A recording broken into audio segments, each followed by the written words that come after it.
Check out j2games.com for all your retro and modern gaming needs as well as reviews. Save 20% off your entire order when using the code CLEAT.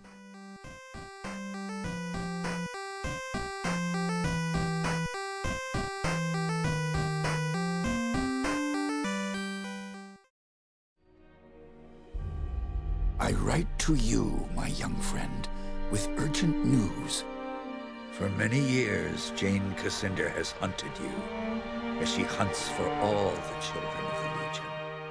Your father, Hugh Montbaron, was our last Grand Master, and he would have wanted a better life for his daughter. But he is long dead, murdered by Jane Cassander.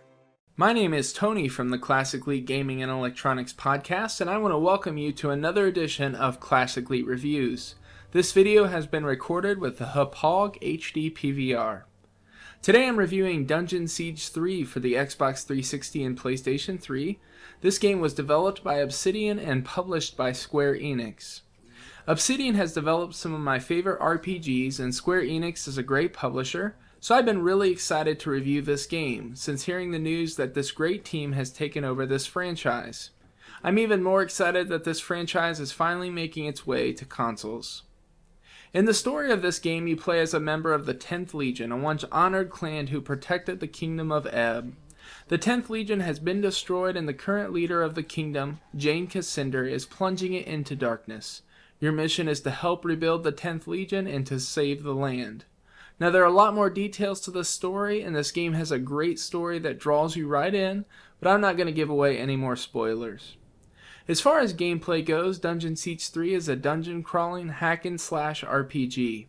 Any seasoned player of these key games in the genre are going to want to know a few things, such as how do I level up, how can I customize my character, how easy is it to understand the menus and inventory, and how seamless does all of this work on the console instead of a PC. Well, I'll tell you quickly before I expand that Obsidian went to great lengths to make sure the key elements of a hack-and-slash dungeon crawler were in place for this game.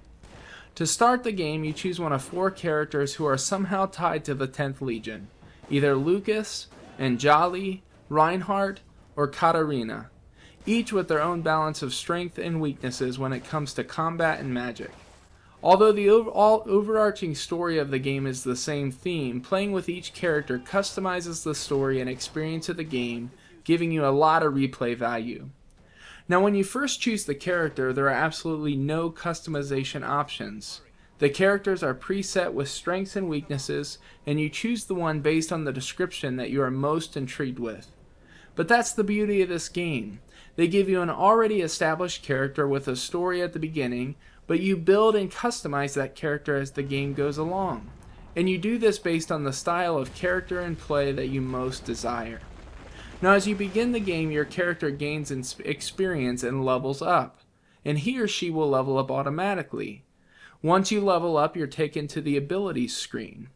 As you move through the game, your status changes from a recruit to a legionnaire and then to a master. You choose different abilities based on what your status is, and they range from offensive to defensive abilities.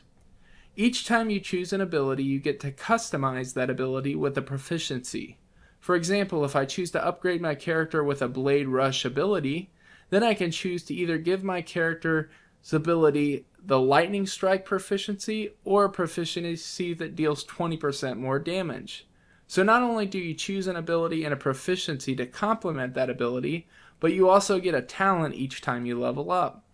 A talent is a standalone bonus to improve your character in a special way. The beauty in the design of all this is that there's no way to buy and upgrade each ability, proficiency, and talent. So while upgrading all of them, you have to choose wisely and customize and create a character that you want to play with. This continual customization throughout the game is something I really enjoyed about Dungeon Siege 3.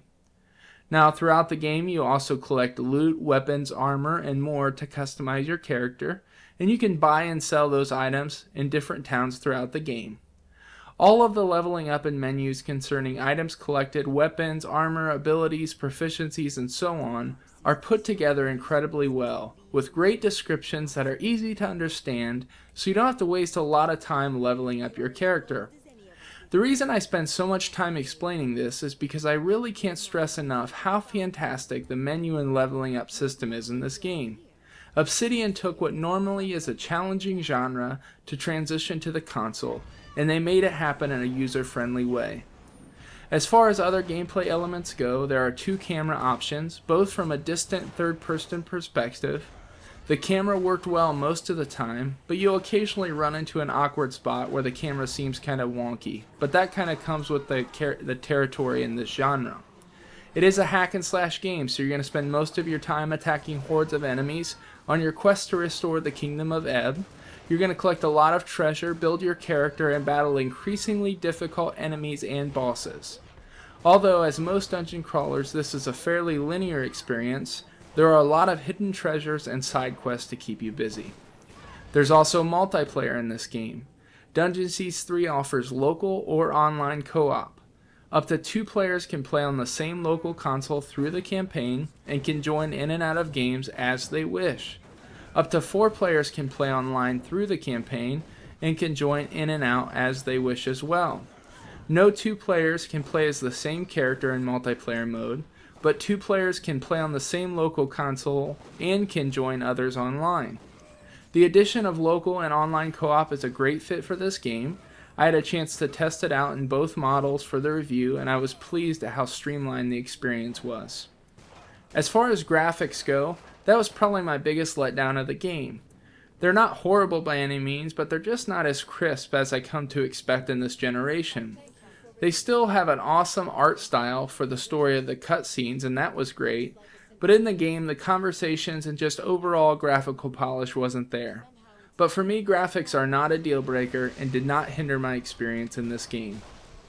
In a series like this, with its first foray into the console realm, everyone wants to know about controls. It would take a while to explain all the controls, so I will just simply say that Obsidian nailed the controls for this game. If you can imagine the best way to transfer PC-based controls to a gamepad, they did it. Everything from hot buttons to switching weapons to using abilities just works great. My only minor quip was occasionally the targeting system could have used some more tweaks and is a little bit off. In conclusion, Dungeon Siege 3 is a big game, so it requires a big review. To say it simply, it's a great hack and slash dungeon crawler and my best experience yet with one on the console. I know a lot of people had questions with how Obsidian and Square Enix would do with this series, and in my opinion they did a fine job. This game is not perfect, the camera can be wonky at times, the targeting is occasionally off, and the graphics could have used a bit more polish, but I promise these are minor complaints in a very good game. We are pleased with the direction Obsidian went with this franchise and highly recommend Dungeon Siege 3 here at Classic Elite. Be sure to subscribe to our show and check out our podcast.